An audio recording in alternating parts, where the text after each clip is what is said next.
Poštovane gledateljice i gledatelji, želim vam srdačno i lijepo dobroveče, pozdravljajući ujedno našeg večerašnjeg gosta, mladog predsjednika gradskog odbora, odnosno gradskog vijeća Hrvatske stranke prava, gospodinu Sinišu Čukundu. Dobroveče, gospodine Čukunda.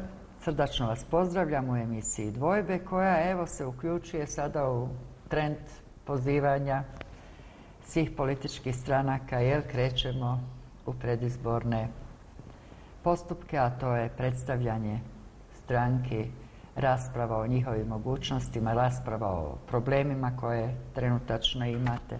A Hrvatska stranka prava, evo ja sam je izabrala iz tog razloga što sam načula kako ide u koaliciju sa sebi sličnim strankama, kako nudi koaliciju sebi sličnim strankama i kako ide sa optimizmom oporavljena poslije svih izbornih zbivanja koji su bili na nacionalnoj razini, koja su se događala prilikom cijepanja, nažalost, stranke na dvije stranke, na Hrvatsku stranku prava i na stranku prava dr. Ante Starčević.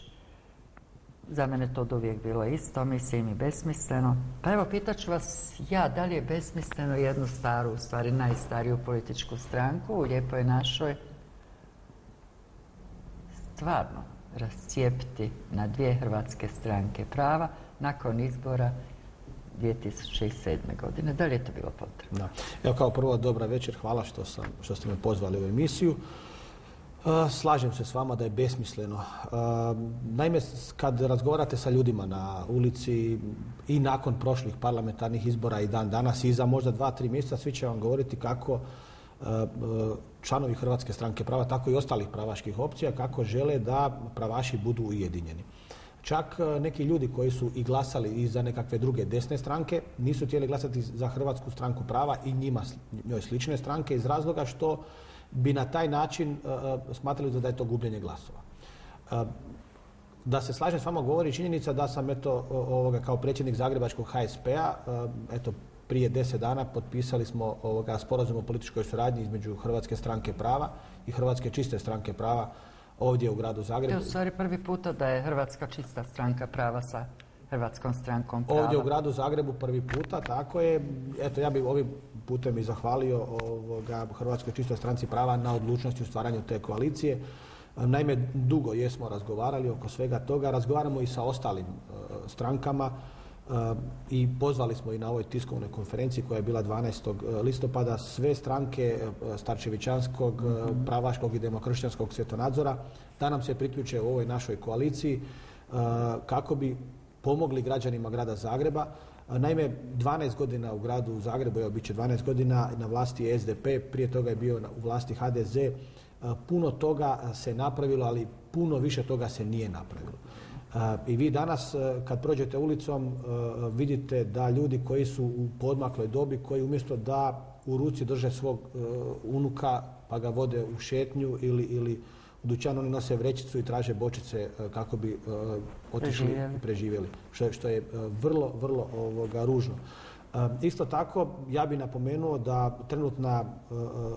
Ja vas moram samo trenutak prekinuti, ali čini se kako ste vi i jedina politička opcija koja ste oduvijek imali jedan socijalni program, veoma dobro razrađen u svom stranačkom programu, za razliku i od drugih, pa moram reći i demokršćanskih stranki, kao i od vladajuće koalicije. Slažem se, i ovaj put mi imamo program i sad ga usuglašujemo samo sa Hrvatskom čistom strankom prava. Mi ćemo sa tim programom uskoro izaći van, kao i svake godine, no nažalost nije uvijek program taj koji kod ljudi prolazi. To je nažalost. Ali htio sam jednu drugu stvar reći. Trenutno ova gradska skupština koja je na vlasti je, po mom osobnom mišljenju, najlošiji saziv gradske skupštine od proglašenja nezavisnosti Republike Hrvatske. Nema pravaša u svemu tome. Nema članova Hrvatske stranke prava. Članovi Hrvatske stranke prava u gradskoj skupštini uvijek su bili glas razuma. Sjetite se unatrag par godina i u Hrvatskom saboru, a poglavito ovdje u gradu Zagrebu. Ispravit ćemo to. Bio je HSP uvijek bio jezičak na vazi kada su se izglasavali, točno, i bili ste veoma aktivni. Međutim, evo, dogodilo se nešto što se nije trebalo dogoditi. No nećemo ulaziti sada u ono što je prošlo, nadati se kako će se to u buduće vrijeme Evo ja kažem, negdje. opet pozivam sve da idemo napraviti jer građani očekuju. Jer ovaj rascjep je malo i zbunio članove Hrvatske stranke. 170.000 glasova se rasulo na parlamentarnim Nije donio izborima. nikome ništa dobro u stvari, a najviše je štetio na nacionalnoj razini glasačima. Isključivo glasačima, jer se, ja ću vas podsjetiti da je jedino Hrvatska stranka prava i Hrvatska čista stranka prava, ali Hrvatska stranka prava kao jedina relevantna u tom trenutku parlamentarna stranka bila protiv ulaska Hrvatske u Europsku uniju. Nažalost, građani to dolazi sad do izražaja upravo ova događanja što se sad. Sva događanja koja to je Hrvatska stranka prava je bila uvijek korak unaprijed. A ako se sjetite i od ZERP-a i gospodarskog pojasa, od svega toga mi smo uvijek unaprijed predviđali, nažalost, stvari loše koje će se događati, to se doista obistinilo. Europska unija, Hrvatska je i prije htjela ići prema Europskoj uniji, no međutim u tom trenutku je to bilo zaustavljeno. Jedan moj poznanik je u tom trenutku rekao, a toga ima jedno 7 godina, da ljudi u Hrvatskoj mogu na trepavicama hodati, da ih Europska unija neće primiti dok im to ne bude trebalo. Kad im bude trebalo, oni će primiti. Nažalost, to se obistinilo. Tako da će, mislim, sasvim sigurno i pitanja o Europskoj uniji biti jedan dio, iako je to lokalni su izbori, da će biti sasvim sigurno bitni. Logično je da vam nijedan član, što se tiče političkih stranaka, vladajuće koalicije, neće dati podršku u vašim nastojanjima sada na lokalnoj razini. Međutim, jeste li razmišljali moguće ako vas Hrvatska demokratska zajednica kao najveća oporba pozove kao koalicijonog partnera o koaliciji sa tom strankom na lokalnoj razini, ne mislim na državnim izborima, nego na lokalnim izborima. Mi smo na tiskovnoj konferenciji gdje je bila Hrvatska stranka prava i Hrvatska čista stranka prava rekli otvoreno, a malo prije sam to ponovio, znači sve stranke pravaškog, starčevićanskog i demokršćanskog svjetonadzora dobro došle su za razgovore. Neki mediji su to krivo prenijeli pa su rekli da se Hrvatska stranka prava nudi HDZ-u. Ne nudimo se HDZ-u. Ali ste otvorili vrata svima. Otvorili smo vrata svima. Naime, Hrvatska stranka prava grada Zagreba je imala razgovore i sa HDZ-om prije nekog vremena dok je bio Ante Zvonimir Golem. Ali išli smo u tom pravcu da bi se napravio jedan veliki desni blok ovdje u gradu Zagrebu. U tom pravcu smo razgovarali. Nismo razgovarali da bi niko nikoga uzeo.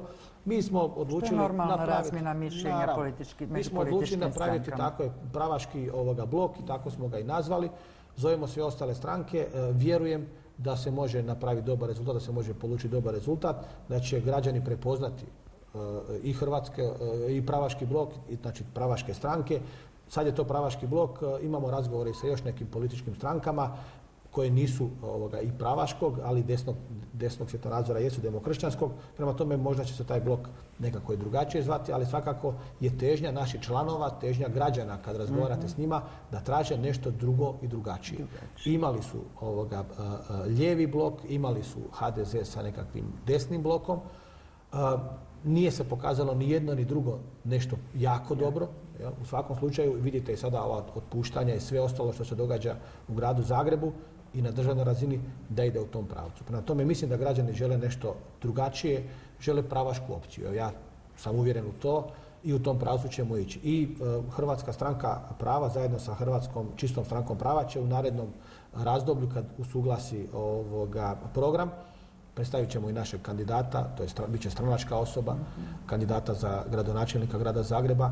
Imate već otprilike nekog? Pa imamo, ali evo ja bi to... U fazi pregovora. U fazi razgovora jesmo, ja ću to ostaviti pa ćemo napraviti tiskovnu konferenciju, možemo doći kod vas pa isto napraviti razgovor. Imat ćemo stranačkog čovjeka jer jednostavno... Da li će isto biti mladi? Kod vas je, koliko znam, u gradskoj vašoj organizaciji, Bogu hvala. I kod nas i u Hrvatskoj čistoj stranci prava su uglavnom mladi ljudi. Su pretežno, mladi ljudi. Naime, pa uglavnom svi žele i govore o tome. Znači, da treba potrebna nova lica. Naravno, ali ja moram reći da mi u HSP-u, a i HČSP sam vidio da ima tako, jedan tim stručnjaka, to su ljudi koji su ozbiljni, koji su jaki u struci i profesori na fakultetima. Jer trenutačno u gradu Zagrebu, a i općenito u Hrvatskoj se pokazalo da ne može jedan čovjek znati sve. Ne može jedan čovjek i loviti ribu, i pilotirati, i voziti tenk, i voziti kamion. i biti stručnjak u ekonomiji. Ne može. Prema tome može biti frontman. Inače mu se događa kao ovo što je sad na razini države se događa. To nam se događa.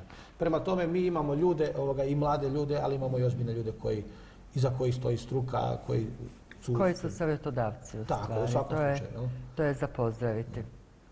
Jeste li vi riješili inače unutar stranačka pitanja što se tiče razmimoilaženja možda i mišljenja kada je došlo do rascijepa stranke? Jer vjerojatno je bilo i među članovima gradske organizacije, odnosno gradskog vijeća i na razini nacionalnoj da je bilo sigurno sukobljavanja mišljenja u tom polju, tko je kriv, što je tko propustio, kao što to obično biva. Je, slažem se s vama, bilo je, ali gledajte, ja sam u Hrvatskoj stranci prava, evo, ovih dana će biti 18 godina. Znači od 1994. godine sam član Hrvatske stranke prava. Počeo sam kao običan član, pa išao korak po korak. Danas sam predsjednik Zagrebačkog HSP-a. Sve sam prošao, sve stepenice, sve faze, od običnog člana podružnice, pa do sad sam trenutno član, najviša funkcija koju obnašam je član predsjedništva Hrvatske stranke prava. Znači u vrhu stranke jesam. Sve sam te stvari prošao. Žao mi je što neki ljudi koji su izašli iz Hrvatske stranke prava dobili su sve od stranke, imali su Stranka im je stvari stvorila ime. Tako je, otišli su iz Hrvatske stranke prava i oni i najveći su protivnici sada Hrvatske stranke prava. Što je meni neshvatljivo. Ljudi koji su osnovali HSP Ante Starčević su ljudi koji su sjedili s desne, trenutno počasno predsjedniku, onda predsjedniku stranke Anti Đapiću. Meni je to nerazumljivo. Da ljudi koji vam danas govore i šapću vam na uho sve što vi želite čuti, sutra su vam najveći... Dobro, to se dogodi kad brod potone, obično tako nešto se i dogodi. Ali evo gledajte, opet kad ja sam 18 godina u Hrvatskoj stranci prava i od mene niste čuli, nećete danas čuti, nećete čuti do izbora sasvim sigurno da ja blatim bilo čije ime. Kažu ljudi nije bitno što je rekao, nego tko je rekao. Prema tome, na dušu svima onima koji kažu bilo što protiv mene, da to nije istina. Ja čista srca to stalno mogu reći. Sve ono zlo što ja želim bilo kome, neka meni bude. A tad se doista dogodilo rasulo. Dogodilo se zlo. Nažalost, neki ljudi unutar gradske organizacije, unutar HSP-a grada Zagreba, a to su 3 podružnice, su, znači prije 3 godine, su osnovali HSP Ante Starčević zajedno sa tim ljudima. Uglavnom, kažem, dobar dio tih ljudi je bio, pod navodnicima, Đapićevi ljudi. Ali i sad ti ljudi... Koji je razlog tome? Da li je to možda želja za osobnom promidžbom i profiliranjem ili je to jednostavno neslaganje sa tadanjim mišljenjima, a koliko znam vi ste svi mogli govoriti demokratično kao što vi imate sad slobodu izbora, koliko znam od predsjedništva da koalirate na razini grada s kim želite. Što je bio razlog u stvari odlaska, pa i kvalitetnih ljudi, bilo je dosta mladih kvalitetnih ljudi, jer sudjelovala sam u vašim izborima 2007. godine i doista na zavidnoj razini mladih kadrova sam upoznala. Da. Kao što rekao, doista ne znam. Ja isto tako imam svoje mišljenje i imao sam svoje mišljenje i 2007. i 2009. godine kada je došlo do tog razmimoilaženja. I ja sam govorio tim ljudima tada u tom trenutku, gledajte, mi moramo ostati u stranci i riješiti probleme koji postoje u stranci. Rješavanje problema nije stvaranje nove stranke. Ja i sada razgovaram, rekao sam, sa mnogobrojnim strankama i ljudi meni kažu ok, ali trebaju se pravaši ujediniti, desnica se treba ujediniti i onda mi nakon 10 minuta kaže evo mi za nove godine osnivamo stranku. Pa čovječe, ti samo razjedinjuješ i ono malo desnice što je ostalo razjedinjuješ. Prema tome, nikakvo razjedinjavanje ne donosi dobiti. Imate uvid koliko je stranki sada trenutačno? 150? U gradu Zagrebu ima 19 stranaka desnice, odnosno tog nekakvog... U gradu Zagrebu, ali inače registriranih ne znate koliko je na razini države. Ne znam, znate šta... Ja mislim da je prešao 150 već broj. Vrlo vjerojatno. Ali sad postoji zakon o političkim strankama koji se opet parcijalno primjenjuje. I još samo jedna digresija na ovo razmimoilaženje. Mene zanima, dok je bio ministar Mlakar, da li bi on dozvolio da smo ja i vi htjeli osnovati, ne znam, HDZ, dr. Franjo Tuđman? Sumnjam. Ili SDP Ivica Račan. Ili bilo kako. Prema tome, mislim da puno Sumnja, toga- morali bi praviti velika obrazloženja zašto koristimo, zašto ne nađemo neki drugi način. Je, ali znate šta, ljudi iz Hrvatske stranke prava su 93. ili 4. ako se ne varam, su krenuli osnovati HSP dr. Ante Starčević i onda im je to odbijeno. Mi imamo rješenje kojim je to odbijeno. Prema tome što se sad dogodilo.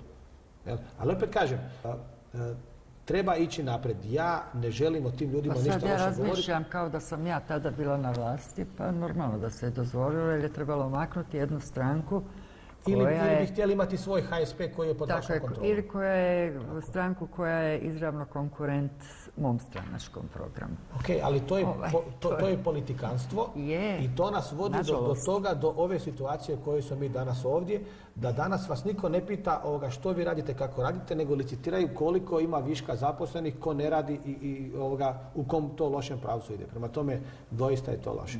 Mislim da ja sam mlad čovjek, oženjen sam, imam 3 djece. I ja želim da moja djeca u gradu Zagrebu sebi nađu posao i da rade u gradu Zagrebu. Ja sam protiv toga da moja djeca idu raditi u Europsku uniju. Jer smatram da u gradu Zagrebu, u Republici Hrvatskoj ima posla za sve nas. Prostora za ostanak. A osim toga, reći ću vam, svi nude tu Europsku uniju, širom otvaraju vrata, a zaboravljaju priču da u Europskoj uniji, u tim naprednijim zemljama koje su u stvari osovina Europske unije, već postoji zasićenost tržišta radnom snagom. Pa i ne samo zasićenost, pa vi danas možete otići raditi u Europsku uniju. Pa nikakav to problem nije. Ali što? Pa naravno, što? Da, poslove koje oni neće raditi. Ali kada se dogodi druga stvar, kad mi uđemo u Europsku uniju, onda će i iz drugih država, iz Bugarske, Rumunjske dolaziti k nama radnici koji trbuhom za kruhom. A kako mi volimo sve što je izvana uveženo, moglo bi se dogoditi da napravimo sebi sami konkurenciju. To već radimo. No, idemo se mi vratiti na lokalne izbore, što je i razlog zašto sam vas pozvala, jer vrijeme jako brzo prolazi i mi smo sada nekoliko mjeseci već ne možemo reći da je godina, nego nekoliko mjeseci pred lokalnim izborima. Grad Zagreb ima stanovite probleme, što je očigledno. Evo sad je sam grad kao grad bio na pragu blokade od strane Ministarstva financija. Inicijativa je došla od ministra Linića. Zatim žila kucavica koja bi trebala biti u stvari srce gospodarstva i gospodarskog razvoja, a to je holding koji je zato i osnovan, je, možemo reći, veoma umoran pod svojim teretom dugovanja, nažalost. Posrće, možda mu 1 ili 2 podružnice, to su možda robni terminali i još ne znam koja firma da mu pozitivno posluju i koji su umorni jer moraju ostale podružnice sufinansirati. I sad da ne govorimo o mnoštvu drugih problema koji se javljaju u tom gradu, na koji način Hrvatska stranka prava vidi moguća rješenja. Pa rješenja su od spalionice smeća, saniranja ZET-a, nastavka gradnje i izgradnje sa sredstvima kojih nažalost nema, zaduženja koje je golemo, korištenje europskih fondova. Evo more pitanja koji nisu iskorišteni i koji se ne koriste možda u dovoljnoj otplata kredita, odnosno anuiteta po kreditima koji su dospjeli na naplatu. Evo, to je sve ono što vas faktički čeka sad u ovoj predizbornoj kampanji kao gomila pitanja, pa poprilično teških, a nekih i nerješivih, a koja će vam doći od strane medija. Da li raspravljate o tome na gradskom vijeću? Naravno da raspravljamo. Mi smo imali program i prije 4 godine. Iste stvari su nas mučile i prije 4 godine. Ništa se konkretno nije promijenilo. Kao što rekao, ovo je najlošiji saziv gradske skupštine u protekle neovisnosti proteklih 20. A i najteži trenutak za grad čini se od... Je, ali gledajte, ne bi se složio s vama, vi ste rekli da je osnovan holding da bi se nešto poboljšalo. Ja osobno mislim da je holding osnovan iz razloga da bi se okrupnio kapital i da bi se mogao dignuti veći kredit. Ja nisam rekla kako bi se na koji način se poboljšao. Ali onda se slažemo se. Prema tome kredit se dignuo. Moja djeca kad počnu raditi, oni će imati 2017. mislim da dolaze naplate obveznica što su prije par godina prodali u Londonu. Kad to dođe na naplatu, mislim da će program izgradnje komunalne infrastrukture u gradu Zagrebu i održavanje se svesti na krpanje rupa. Doslovno u tom smislu. A što se tiče trenutne situacije vezane za blokadu grada Zagreba, to je čisto politikanstvo. Čisto politikanstvo. To je bilo strašno za čuti. Ma je, ali pretpostavimo, ajmo se vratiti 2 godine unatrag. I da je gradonačelnik grada Zagreba, gospodin Bandić, kojim slučajem u SDP-u, nitko ne bi pokrenuo pitanje 337 milijuna kuna. Tako je, niko. A kad bi neko i pokrenuo slučajno pitanje u vezi toga, onda bi bilo drvlje i kamenje protiv tog čovjeka i rečeno je sve po zakonu i nikakvih problema nema. Prema tome, ta dvostruka mjerila uništavaju ovaj grad, ovu državu, uništavaju male ljude.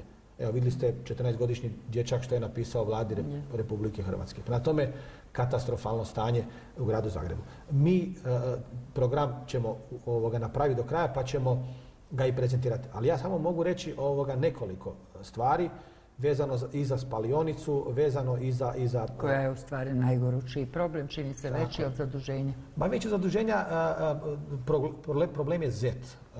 Ali svi ti problemi su nastali iz razloga što vodstvo u tom holdingu je u zadnje vrijeme nije napravljen po nekakvoj stručnoj liniji, nego isključivo po liniji podobnosti. Pa se onda dogodi da recimo Z kupi autobuse na plin, a da nema plinsku stanicu za punjenje plina. Pa onda se koristi stanica za punjenje malih auta. Pa kad dođe autobus veliki, to punjenje traje puno više nego u osobni automobil. Pa su oni u ZET-u zaposlili ljude koji su samo radili da su autobuse vozili na tankiranje plina. Katastrofa. Onda vam se dogodi da vam u isto vrijeme kupe hrpu autobusa. Umjesto da kupuju parcijalno autobuse, pa kad navrši određene godine se zamjenjuje s drugim i tako dalje. Dolaze, kako se parcijalno kupuju, parcijalno dolaze i naplata.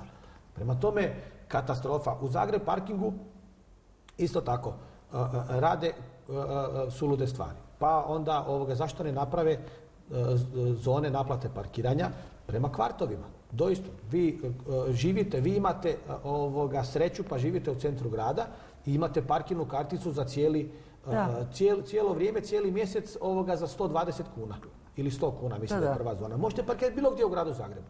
Ljudi koji žive na periferiji plaćaju jednak porez i prirez, to ne mogu napraviti. Oni moraju, znači ne mogu ni doći jer moraju svaka sat, 2 ili 3 produžiti parking. A tome događaju se sulude stvari. U Zagreb parkingu određeni broj kamiona čak nije tehnički ispravan. S druge strane, toplana i sve ostalo što se radi s druge strane, van svake pameti. U toplani, a to građani grada Zagreba plaćaju, zbog toga govorim. Oni kad isključe grijanje 3 dana im treba da se grijanje pokrene. Ima još jedno goruće pitanje u gradu Zagrebu, a to je mnoštvo ljudi bez stanova, a golemi broj stanova koji je izvrlji prazan i koji je u vlasništvu ili grada ili države. Jeste li razmišljali kako bi riješili problem mladih obitelji sa davanjem u najam tih stanova ili otkup po povoljnim cijenama, mislim, jer kad novogradnja stoji prazna, kad su stanovi nenastanjeni, to je staro pravilo da oni propadaju, mislim. Naravno. Evo, to se događa... A evo, vi ste stranka mladih ljudi, da li ste razmišljali o tim mogućnostima, jeste li predlagali nešto u Skupštini, jeste li predlagali možda nešto gradu ili državi na to? Nažalost, već sam rekao da u Gradskoj skupštini grada Zagreba nema pravaša, pa to nismo mogli predlagati na takav način. Ali, da bi mlada obitelj koja je tek zasnovala i koja je dobila... Jer vi ste, vaša stranka je pobornik mladih obitelji, mnogobrojnih obitelji. Da imam 3 djece, Bogu hvala. Odnosno, vi ste pobornici nataliteta i poboljšanja demografske slike. Je, slažem se, ali u ovom programu što ćemo ga predstaviti, postoji nekoliko tih faza. Ja ću samo ukratko reći da u gradu treba uvesti red. Prvo treba uvesti red u gradu Zagrebu, u upravljanje holdinga. Pa upravljanje holdinga, znači treba uvesti red u upravljanje holdinga, funkcioniranje tvrtki, kad to bude sve normalno funkcioniralo, primjerice, mnogi licitiraju da u Zagrebačkom holdingu ima određeni broj viška ljudi. I ima određeni broj, kažu mnogih, bar se tako čuje, koji su na platnom popisu, a bez radnog odnosa. To se sve vrlo lako, to je uvođenje reda. A s druge strane, grad Zagreb nema kompletan popis gradske imovine. To svi znamo. Vi kad dođete sa nekakvom imovinom u gradski ured, oni se ostanu, pa i to je naše. Prema tome ne postoji. Zašto taj dio ljudi koji je navodno višak... Brojne zgrade nisu etažirane. Nisu etažirane, opće vlasništvo nije regulirano. Prema tome, zašto se ne napravi popis te imovine u gradu Zagrebu? Prema tome, milion stvari pokazuje da... Obično kažu radi gruntovnice, da ona nije funkcionalna i iz tog razloga nema popisa imovine, odnosno nekretnina ali grada znate što, Zagreba. grad Zagreb od neovisnosti je prošlo 22 godine. U 22 godine se ipak nešto moglo uknjižiti. Administracija. Uvijek, onaj ko želi, uvijek će se naći nekakav razlog. Ali ja opet kažem, treba uvesti reda. Znači da se uvede red. Nakon što se uvede red i nakon, a to će naš program pokazati, jer on ide, opet kažem, više pravaca. Jedan pravac je, mi ćemo ponuditi zapošljavanje ljudi odmah. Znači postoje stvari gdje se mogu ljudi zaposliti odmah, gdje se mogu pokrenuti financije. U stvari snimili ste sliku stanja gospodarstva u gradu Zagrebu, dok slažete već rješenja za problem zapošljavanja. Tako je. Najbitnije je utvrditi problem. Vi kad dođete kod doktora ili ja i ako nas nešto boli, ako doktor utvrdi zbog što mene boli, onda će mi dati nekakav lijek protiv toga i mene više neće boliti. Isto vam je stvari u gradu Zagrebu. Prema tome, kad se uvede taj red, a od nereda sve počinje od nereda, onda se može, otvorit će se određena radna mjesta. Već sam rekao, imamo sad, da ne idem korak unaprijed, ali mi ćemo predložiti više stvari. Jedna odmah se može, znači idućih godinu dana se može osloboditi određeni broj radnih mjesta, stvoriti, ne osloboditi, nego stvoriti. Onda se mladi ljudi mogu zaposliti. Kad se mladi ljudi zaposle, kad imaju određena primanja, onda nije problem subvencionirati stanove. Ovo što se trenutno napravilo u Sopnici, ne trenutno, nego u zadnjih par godina je velika omča oko vrata i uteg oko vrata grada Zagreba, gdje on plaća čuvanje prostora u kojima nema nikoga. Prema tome, ti prostori, plaća se čuvanje, uvijek se nešto potrga jer dolaze ljudi pa to se i odnesu što im treba i događa se ovo što se događa. Prema tome, svakako mi u tom našem programu ćemo ponuditi rješenje da se ti mladi, da si nađu zapošljavanje, jer ne želimo od mladih ljudi stvoriti socijalne slučajeve. Da im u startu mi kao grad damo nekakav stan, a oni se neće osjećati dovoljno vrijedni biti u tom stanu ako ga nisu zaradili vlastiti.